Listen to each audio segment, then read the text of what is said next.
यूं तो रामायण में एक से एक सुंदर पात्र हैं, पर मेरे सबसे प्रिय पात्र का वर्णन कुछ इस प्रकार से है। रामदूत अतुलित बल धामा, अंजनी पुत्र पवन सुत नामा, महावीर विक्रम बजरंगी। जी हां, वीर हनुमान। श्री राम का तो फर्ज था कि उनकी पत्नी का जिसने हरण करा है उसे सजा दें, पर हनुमान वो तो संकट मोचन है। संकट के समय भगवान राम के भी साथ हो लिए। महायुद्ध समाप्त हो चुका था, दुष्ट रावण और उसके कुटुंब का नाश हो चुका था। लंका पे विजय के उपरांत अयोध्या में खुशी के दिए जल रहे थे। क्यों नहीं, उनके प्रिय राम का राज तिलक जो होना था। राज तिलक के बाद एक एक कर सभी सम्मानित अतिथियों को विदा किया गया। अंगद को विदा करते वक्त तो भगवान राम के आंसू थम ही नहीं रहे थे, पर हनुमान को विदा करने का साहस तो श्री राम में भी नहीं था। माता सीता उन्हें पुत्रवत मानती थी, अतः हनुमान अयोध्या में ही रह गए। राम दरबार का यह पहला दिन था। हनुमान उनके साये की तरह उनके साथ साथ थे और उनकी हर छोटी बड़ी जरूरतों का वक्त से पहले ही ख्याल रख रहे थे। संध्या के उपरांत जब श्री राम अपने कक्ष की तरफ रवाना हुए तो हनुमान जी भी उनके साथ साथ थे। राज तिलक और अनेक औपचारिकताओं के बाद शायद ये पहला दिवस था जब अनुज और उनकी पत्नियां उनके कक्ष में उपस्थित थी। राम, लक्ष्मण और सीता को तो कदाचित नहीं, पर अनुज और उनकी पत्नियों को एक बाहरी हनुमान का होना कुछ अखर सा रहा था।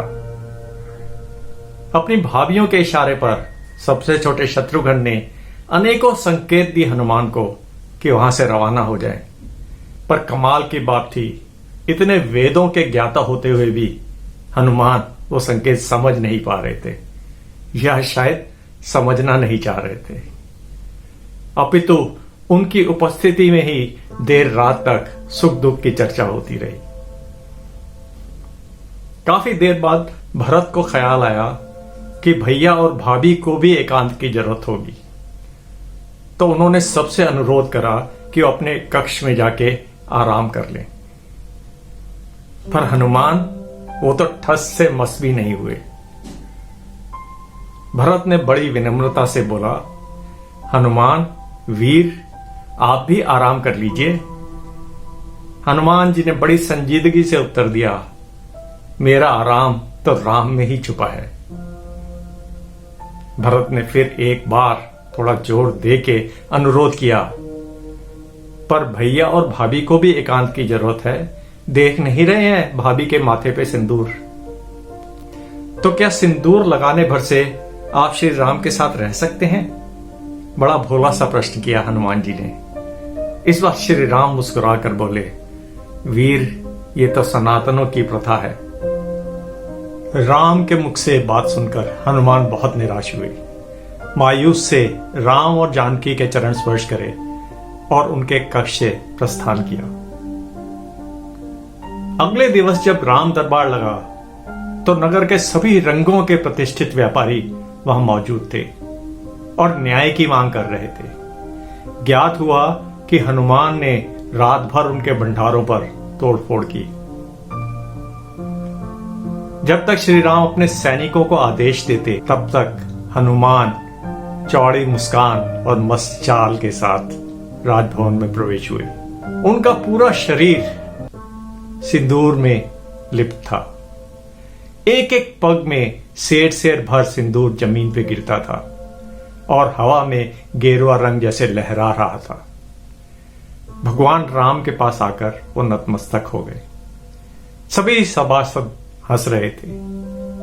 भरत ने भी व्यंग्यात्मक स्वर में पूछा, हे कपिश्रेष्ठ, ये क्या रूप धारण करा है? क्या ये वानरों की नई प्रथा है? हनुमान बड़े प्रफुल्लित होकर बोले, नहीं भैया, मुझे कल ही ज्ञात हुआ कि ये तो आर्यों की प्रथा है। कि एक चुटकी सिंदूर लगाने से आपको राम का सानिध्य प्राप्त हो जाता है।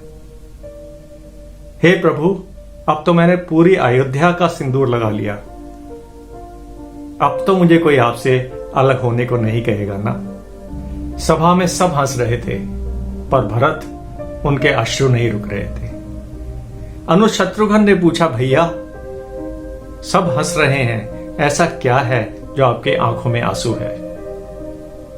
भरत बोले, अनुज तुम देख नहीं रहे हो, दुनिया का एक सर्वश्रेष्ठ वानर, एक सबसे शक्तिशाली राजा, परमवीर हनुमान, वेदों का ज्ञाता, अपने आप को भूलकर भगवान श्री राम की भक्ति में इतना लीन है।